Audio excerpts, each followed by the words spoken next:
Welcome back to the 540 Show. It's your guy Thomas sitting with my dude Ryan. How's it going, everybody? And if you don't like the techno songs, I'm sorry. It's kind of what we're working with right now. We are working on how to get new music. We'd love to play the hot Drake single coming in and all that. But you'd be surprised how much politics goes into this. Yeah, kind of thing. It's really hard to get the rights to songs. So we either try to use these or use our own music since we have the rights to these songs. So if you don't like it, we're working on fixing it. Don't worry about that. But hopefully you love the techno beats. I like that word you just made up. Hopefully. Yeah. Because we got a lot of hopefully in the building tonight. I said hopefully. Yeah. Oh, hopefully. Yeah. Hopefully. Excuse me. I hope you really enjoyed that interview with DeAndre. There was a lot of we could have sat there and talked for hours. He was on restricted time. He had places to be that day, but we got in there and talked to him. It was really nice of him to come in and sit down for even that amount of time. Yep. There was 100 questions that we could have asked him. I mean, he doesn't talk much. Very humble guy, but when you get him in, around people that he knows and everything like that, he does act out at times, and it's really fun to see that. I know people listening know what I'm talking about. That's right. But it was cool to have him in studio. Best of luck to him. Go out and buy that 36 jersey for the Chicago Bears, Houston Carson, and watch him play this year. It's really cool. He really represents the area well. You couldn't ask for a better guy to move on to the NFL from Massaponax in Spotsylvania 100%. area to represent us. A really God-fearing, great guy. Absolutely, man. Couldn't have said it better myself. Fantastic guy, fantastic interview. What was a couple questions you think you might have wanted to get into? Had Just we had football, all day? just Ponix in general, in the area more. Just because he's from here. I know William and Mary's technically his home. You spend 4 years out of college, you meet the people he did. He really has becomes home. But just trying to dig back into what was it like when you played for Massaponax? There's a lot of kids that they look up to DeAndre. So probably but we'll get him back in here again. That's he'll be back. And just so you know, he's always thinking about everybody back home. He's always a big supporter of Massaponax and everything like that. So like I said, very cool for him to come in. It was really exciting to do that interview, and we look forward to doing it again. Absolutely. But we got some interesting stuff. I saw that the Rob Kardashian Tell me about guy, he posted some pictures of Blac Chyna, which was not cool. Yeah, and who's Blac Chyna for people who don't know?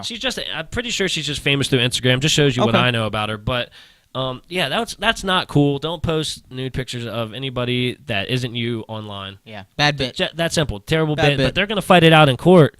And that's just the Kardashian name getting thrown around in the media once again. Is there any? I don't think they've been in the media recently for too much, so they had to have. They're in the media every day. They're not big media, right? But That's what I mean. If you look on CNN or TMZ or anything like that, you'll see the Kardashian name pop up. Could you live that life? No.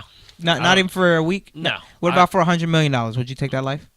No, just not your style. They can't even go to the store, I'm guessing, without somebody taking pictures of them. You go to the beach, you got people following you. It's more of the family thing to me, because when you're in that lifestyle, it's one thing if it's just on you, but you're exposing your entire family to it, and I'm sure they don't like that. When it's you got your you're trying to have your private. Everybody likes to have their privacy. It's just seems like they've embraced it so far. And you see, a lot of times it's really sad to see what happens to these young stars that are, exposed to this at such an early age, and then you see how they have struggles later in life with addictions and things like that. Yep. It's got to correlate. So people that are really good at one thing and really good at their craft, but they're also famous, you just kind of got to learn to give them their space, and they understand they're humans too. I really do follow by that. All right. Well, speaking of people who are really into their craft, perfected that, Floyd Mayweather, very good boxer, has got a fight coming up. What is the date? August 26th, he's going to fight Conor McGregor. That is a big fight, right? Well, I've bounced back and forth with this. I don't think that Conor stands a chance just because you got a guy that he's in the sport of boxing. This guy's undefeated. He can dance around the ring with anybody. I guess, I can see if you want to say Conor can catch him because Conor has a lot of power, and he's going to be really unorthodox. Conor's not going to be like every other boxer Floyd's ever seen. He's going to throw things at him that are really unorthodox. It's like when you're playing a football team, you have a really good defense, but they throw the read option at you. It's unorthodox. It takes time to get used to. So maybe if he can get on him in the early rounds, as far as the fight goes, that's the only way I see Conor even having a chance. I think Conor, if he really just attacks hard, you know what I mean? If you don't dance with him and kind of play into everybody Floyd, tries to, you know what I mean? Floyd's just very good. Right, best defensive boxer, that shoulder lean is serious, because he'll catch you quick, 1-2. And he's got good, he can punch now. Right, no discredit from Floyd, not at all. I'm just saying if Conor's able to get in there, throw a couple hooks and just catch him off guard early, you know what I mean? I think he'll give him I think it will be really fun to watch just the build-up. It's entertainment. That's what it is. The fight alone, if it's good, that's just money in the bank. But the build-up, the pre-shows, all the people that are going to be there, the Las Vegas scene. It's going to be awesome. I know I'm going to watch the fight and get the fight. You can call me crazy for paying the $100 or whatever it is. I get excited. I get sized to sit down and watch, things like this happen. This is going to be this is going to be the biggest money-wise boxing match ever. Why not watch it? Right.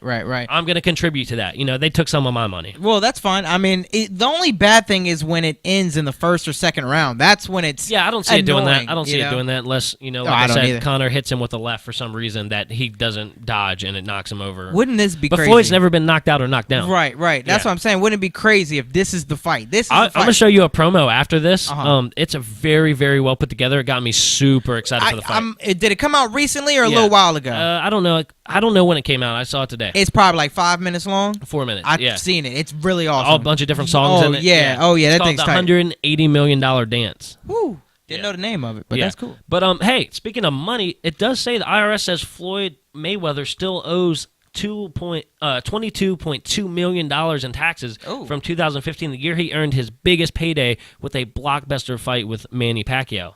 A notice of a federal tax lien filed against Mayweather, who was nicknamed Money, shows the balance as unpaid as of March 6th. This document was filed with the county officials in Las Vegas. So Floyd owes tax money from 2015, and the word I'm hearing is he needs to do this fight to get the money to pay. Huh. That's what he wants to do, at least. Well, is that I don't know how to properly word this, because I don't usually. He's saying on Facebook he paid $26 million in 2015.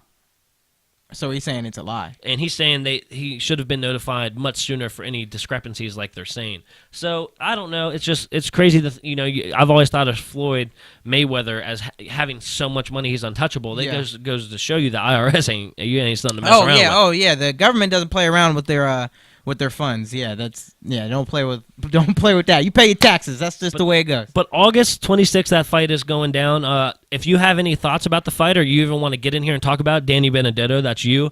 Maybe we can get you in studio, talk a little bit about boxing in general, and you can give us a little bit of stuff we don't know. So when we're watching the fight, we're able to comprehend some of the moves and styles we're seeing out there. Because if a lot of us only been in like scraps, Yeah, I mean, and that's barely boxing. Yeah, that's not a sport. But moving forward, we have a game we're going to play. This is something new on the show.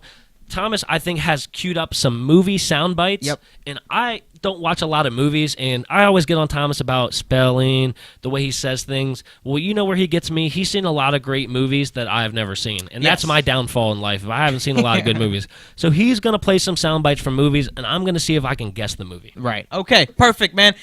So rules to the game is I'm going to play the sound bite, and then I am going to play the countdown clicker. So you have 5 seconds from the time the sound bite has ended to guess the movie. If you don't get it after the show, you owe me 3 push-ups per one you didn't get.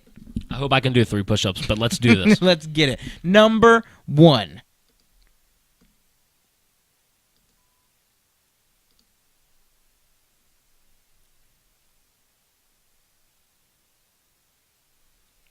Forrest Gump. Nope. That is The Book of Eli. The Book of Eli. Play it again for me.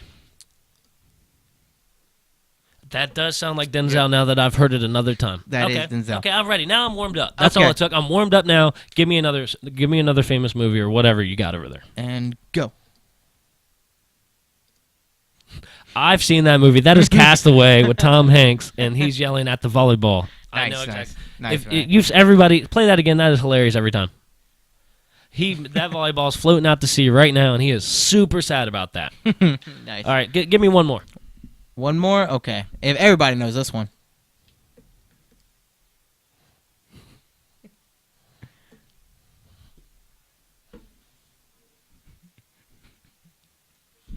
That is Remember the Titans. I mean, come on now. I didn't even turn the. That was one of the greatest movies of all time. Yeah, I didn't. 2 things. Number 1, I fell asleep to that movie last night. It's a great movie to go to sleep. It's always on like TNT or something late night, and you can just throw it on and fall. Yeah. I've seen one of the funnier things that I've seen on the internet was. It was Ryan Gosling's picture, and it was like, girls think that he is so dreamy, but he was a complete liability. DB. Yeah, DB. I laughed so hard at that meme. Whoever did that, great job with memes. Yeah, that is hilarious and very accurate. Very true. Very true. I'm gonna actually give you one more. Okay. Let's see if I can get one more in three. Let's see if I can get three. This one's actually gonna stump you. I don't expect you to get this one. Fair warning.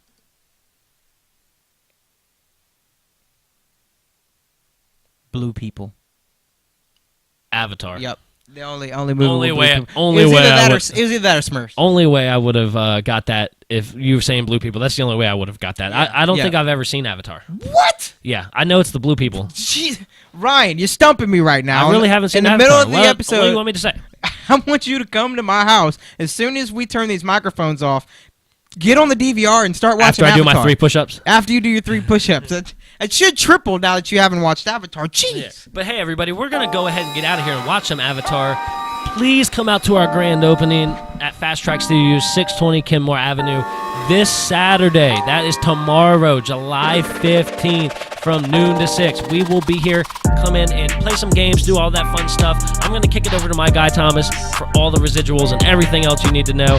Thank you for listening to me today, Ramble About Nothing. And once again, thanks to DeAndre. And shout out to Scott and Trevor. I told them I would do that. Nice, man.